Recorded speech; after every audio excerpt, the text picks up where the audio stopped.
In today's video, I'm going to teach you how to delete a blog in Confluence.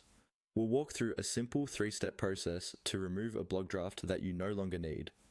I'll also explain what you should double check before deleting so you don't lose anything important by accident. First, start by opening Confluence and navigating to the space where your blog lives.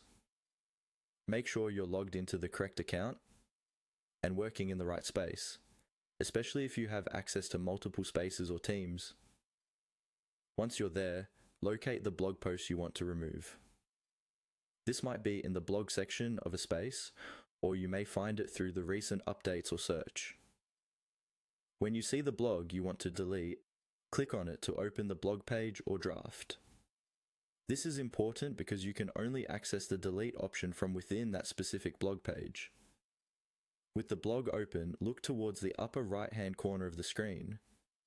You should see an icon with 3 dots, often called the More Actions menu. This is where Confluence hides a lot of additional options that don't fit in the main toolbar. Move your cursor over to those 3 dots and click on them. A drop-down menu will appear with different actions you can take on the blog, such as viewing history, moving it, or performing other content operations. From that drop-down menu, look for the option labeled Delete Draft. The wording may indicate that you're specifically deleting a draft version of the blog, which usually means it hasn't been fully published yet or is still being edited. Click on Delete Draft. At this point, Confluence may show you a confirmation prompt asking if you're sure you want to delete. Take a second to confirm you've opened the correct blog, especially if you have similar titles. Once you're certain, confirm the deletion.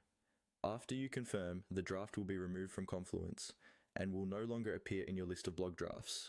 Keep in mind that deleting is often permanent,